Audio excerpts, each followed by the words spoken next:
So start with small, attainable goals that will make you happy that you've done it. So you always wanted to meditate, but you've never done it. Okay, well, start 5 minutes a day. It doesn't have to be a big commitment, but it is whatever small commitment you're making, it is the hugest commitment because it's to yourself. And if you keep your commitment to yourself, you can make any change that you want to make. It might take you a while. You might need help from other people, but it can be achievable. I used to be bedridden. I now can walk. Things can happen. My whole health system was shutting down. Through diet, I regained my health. So there are a lot of options out there, but my advice is, be happy with you and get you to a place where you're happy with yourself. And that doesn't mean the end. That means throughout the journey, because it's the journey that counts, not the destination, because you're always going to be changing your destination based on what your new desires and hopes are. Exactly. I mean, they always say you can't, how you expect to help others if you don't help yourself. And it really does. It's like, if I'm not to be stereotypical California, but doing things like yoga, it actually makes you feel good. I don't like the hot yoga, Bikram yoga, or whatever they call it. I like the vinyasa because it's like you get into that stretch and it's slow. Or I took Tai Chi, which is a very slow martial arts, but it's like you're balancing the mind. And then we have a wellness room here at the studio, and I went in there and got into a zero gravity and put on the lavender incense in the room and zero gravity massage chair. And then I put on one of the transcendental meditation. And some people will even joke and say, well, that's a cult, and everybody knows I'm a fan of director David Lynch. But I'm like, no, it's not. It's a deep form of meditation. And it's just a mind-body thing. It's you don't even have to go that deep in meditation. Just go find a quiet place. Or, I was on Clubhouse the other day, which, by the way, we got to be doing another Clubhouse again soon. But I was on Clubhouse in a mindful room, and one person mentioned, and this is something I've done, and it is a form of meditation. One example, some things that I like to do is when you're just by yourself, you're not with your, maybe my hubby's doing something in the house or he's resting, or you just go, I take a lot of like long, thoughtful walks. Sometimes we do walks together, but sometimes I just like to go, that's a self-care. Look around at nature. Even if you're walking in the city, I do a combination of nature / it's called like a city park hike, where, you go through the greenery, maybe stop, take your shoes, walk barefoot in the park. Little things, feel it. It's the little things. You don't have to go on this big excursion. You could just walk and people watch. Even in the times of COVID, it's been hard. More than ever, we need that just to get out. If you got to wear a mask, if you're in a state where you still have to have the mandate, big deal. That's another thing. People fussing at each other about to mask or not to mask, or vax or not to vax. Do what is right, but be respectful of those around you. Someone the other day, I think it was in Europe, one of an actor that I've worked with, he was, he's been in quite a few films, and he was telling me about how someone on a bus said, like, please put your mask on, and the person got killed, literally. And I'm going, what? Over wearing a mask because you don't agree with it, you're gonna like go into your conspiracy theories or whatever. If that's not, don't impose that on someone else. I said that person has deep-seated issues. Same thing, little it's little things. And just back to the self-care, one of the things you can do if you have a car, go take a drive. Sometimes I get on one of these little e-bike moped scooters that they have in LA. Those are fun to ride. And, I'll just jump on one of those. I have a convertible, so sometimes I'll pop the top down and take a drive. If you don't have that, if you got a sunroof, open that up. Or just open all the windows if you don't have a sunroof or a convertible. Just get in the car and drive. And just maybe put some music on and just sing like, to your favorite tunes. Do whatever. That's part of self-care. Find what works for you. What works for you might not work for somebody else, but it's the little things. So, Kristin, moving along, you're the one that brought up the self-care, and that brings us to the topic. Talk about. I'd like to hear a little of your insights on what maybe what you do for self-care to make things better, or what others do. Take it away. Okay. Back in the Civil War, there was a general, and there were battles going all around him. And so he jumped on his horse, and his sergeant said, "Sir, which way are we going?" He said, "We're going north, south, east, and west." Needless to say, he didn't get very far. And that's the thing about change. It's hard. And self-care is hard.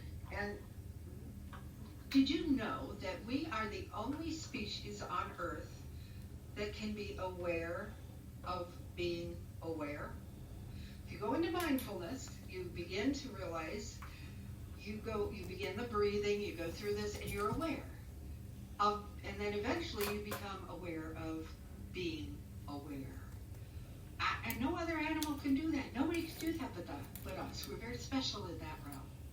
But changing ourselves is hard. And there was a workshop once, and the leader said, he gave an assignment. He said, "All right, I'm going to give you each an index card. I want you to write the story of your life in 5 chapters on an index card." One woman wrote, "I was walking down, chapter 1, I walked down the sidewalk and I fell in a hole. And I struggled to get out of the hole, and I didn't think I'd ever get out, but I did." Chapter 2, I was walking down the sidewalk and I fell in a hole. It was really hard to get out of the hole. I struggled, but I did it. Chapter 3, I was walking down the street, I fell in a hole. But this time, it was different because I had learned how to get out of the hole. Chapter 4, today I walked down the street and there was a big hole, but I walked around the hole. Chapter 5, today I took a different path. That's what we all learn, but it takes time. We're going to fall in that same hole over and over. And each time we fall into that hole, we're going to learn from it, and it's going to get a little bit easier, just a little bit easier, until we no longer make those same mistakes. Some of that is just time. Sometimes, well, like Miranda said, you've got to take a walk. You've got to become aware of being aware. You've got to stop and think who you are. And once you realize who you are and the great power you have within you, eventually you get it all worked out. Okay. Can y'all hear me, guys? I accidentally made one little error, but I think it should be okay. It was a technical difficulty. Are you there? Okay. I think y'all can't hear me, but the team can hear me. We had an issue. Can y'all hear me? Raise your hand if you can hear me. Okay.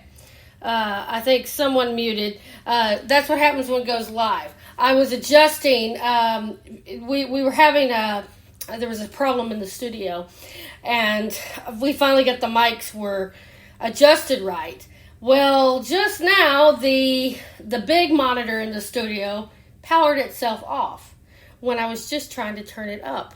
So I thought I couldn't hear. So I'm going to power that back on. So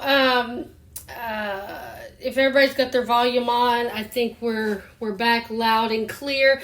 And anyway, so back on the subject, Kristin, you made such a good point. On just being mindful and talking about, the quotes of the, like the self-care and those little things that are so important on that. Let's see. I think next we were going to go to Andrew. Can you hear me? Just say, a few words on self-care. I can hear you. Okay, great. I was thinking there was a problem while I was adjusting. So, moving along, I'd like to hear your thoughts on self-care as well.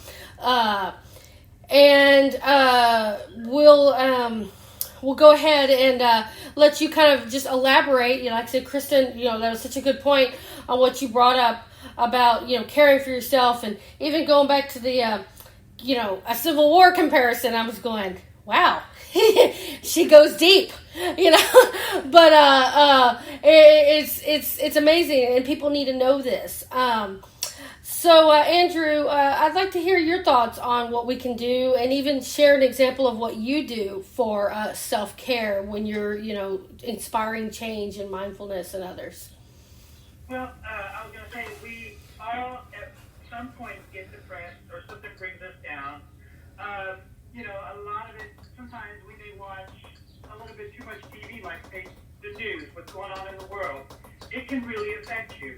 I mean, if you're constantly looking and looking, you know, it's going to affect.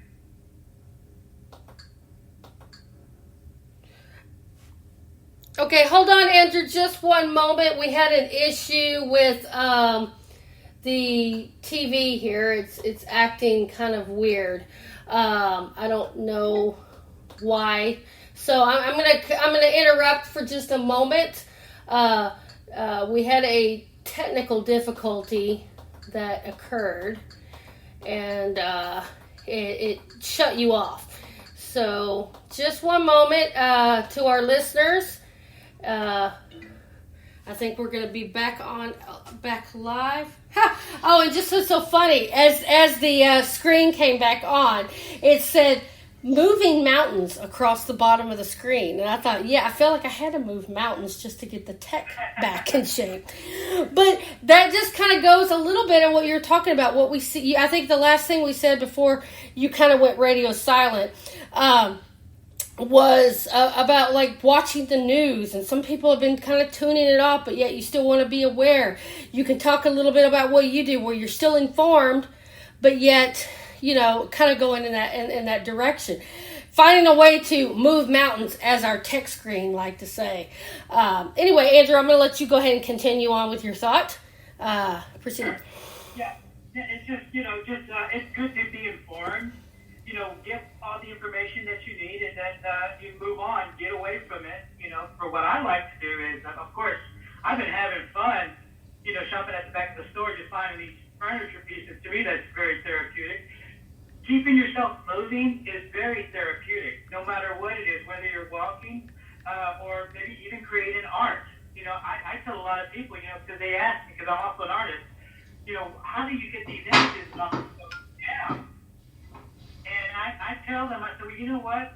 Don't worry about it. You know, just get you some gloves, get you some paint, some acrylic paint, and get you a canvas and just play with it. It's not so much about, you know, what you can create or try to create. It's about, you know, just enjoying the process. And you'd be surprised what comes out after that. I remember watching a lady when I was a little boy on 60 Minutes, and she was suffering from depression. And what she started doing was doodling, you know, just taking a pen and just started drawing. And that helped her depression to a degree, a big time. And in fact, people wanted her artwork, and so they started buying her artwork because of that. So keeping yourself moving, no matter if it's, you know, you're exercising your body or reading books, doing something besides what's the norm, watching television. Sometimes I think we sit in front of the TV hours and hours and hours, and nothing productive comes out of it. You know, and so I'm doing my best. My part I'm trying to do is read more books and be more creative and paint and, you know, set up sets. That sort of thing. Exactly. Oh, yeah, Andrew, you hit on a number of things. Just the power of picking up a book. The other day, you know, I've always worked with a lot with promoting other authors. You know, always been a filmmaker, but I was a publicist at one time, and so I'm thinking, you know, I didn't see none of the New York Times list on this book. I saw a book. It was a fiction book, and it It looked like a touching story. The cover kind of drew me in. I was in Amazon Books. I only went into the Amazon Books, which I love bookstores just to look around. And the sales girl was so bubbly and happy, and